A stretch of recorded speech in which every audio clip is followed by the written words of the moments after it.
ప్రజాస్వామ్య విలువల మీద ఏమాత్రం గౌరవం లేనటువంటి ఒక నాయకుడి నేతృత్వంలో ఉన్నటువంటి వైఎస్ఆర్ కాంగ్రెస్ పార్టీ, దానికి సంబంధించినటువంటి శాసనమండలి సభ్యులు ఈరోజు శాసనమండలిలో చేసినటువంటి అపచారం, అపవిత్రత, హిందువుల మనోభావాల్ని దెబ్బతీసే విధంగా చేసినటువంటి కార్యక్రమాన్ని జనసేన పార్టీ తీవ్రంగా ఖండిస్తూ ఉంది.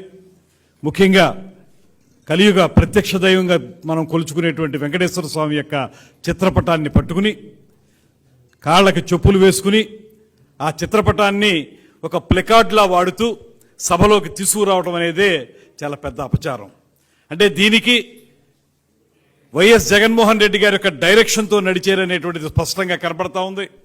వారందరూ వచ్చి సభలో ప్లకార్డులు ప్రదర్శించినట్లుగా వెంకటేశ్వర స్వామి చిత్రపటాన్ని ప్రదర్శించి ఆ హడావిడి అయిపోయిన తర్వాత తిరిగి వెళుతూ చాలా నిర్లక్ష్యంగా టేబుల్ మీదకి ప్లకార్డులతో పాటు ఆ చిత్రపటాన్ని కూడా విసిరేసినటువంటి సంఘటన కూడా మనం చూస్తాం.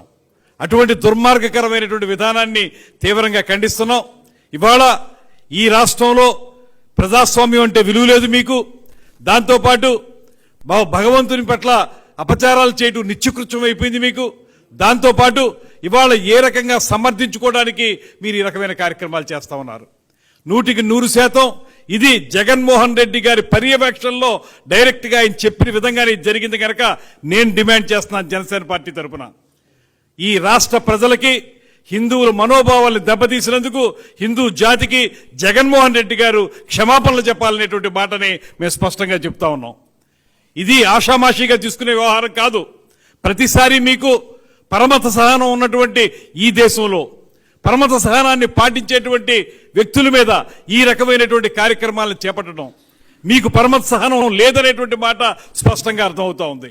మీ రాజకీయాల కోసం, మీ దుర్మార్గాల కోసం కలియుగ ప్రత్యక్ష దైవం వెంకటేశ్వర స్వామిని వాడుకుంటారా? దీనివల్ల హిందువుల మనోభావాలు ఎంతగా దెబ్బతింటాయి.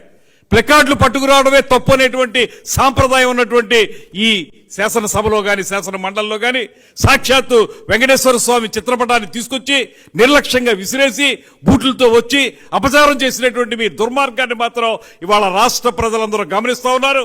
మీరు క్షమాపణలు చెప్పి బేషరతుగా మొత్తం జాతికి క్షమాపణలు చెప్పకపోతే తగిన బుద్ధి మరింతగా అందరూ తెలియజేస్తారనేటువంటి మాటను తెలియజేస్తూ ఖచ్చితంగా దీని మీద యాక్షన్ తీసుకోవాల్సిందిగా చైర్మన్ గారిని కూడా మేము కోరుతా ఉన్నాం. ఇది ఆషామాషిగా వదలొద్దు. ఈ రకంగా చేయటం వల్ల రేపొద్దున మరొకటి ఇలాంటి కార్యక్రమాలు అనేక జరిగేదానికి అవకాశం ఉంది కనుక దీని మీద తీవ్రమైన చర్యలు తీసుకుని ఈ రకమైనటువంటి దేవుళ్ళకి సంబంధించినటువంటి చిత్రపటాలు, ఏ దేవుడైనా కానివ్వండి, ఆ చిత్రపటాలు తీసుకురావడం అనేటువంటి కార్యక్రమాన్ని, ఆ విధంగా అపచారం చేయడం అనేటువంటి కార్యక్రమాన్ని మీరు ప్రోత్సహించినట్టే మేము భావించాల్సి వస్తుంది. దీని మీద వెంటనే చర్యలు తీసుకోవాల్సిందిగా కోరుతూ వాళ్ళు క్షమాపణలు చెప్పే వరకు మాత్రం ఎవరో కూడా శాంతించరనేటువంటి మాటను తెలియజేస్తున్నాను.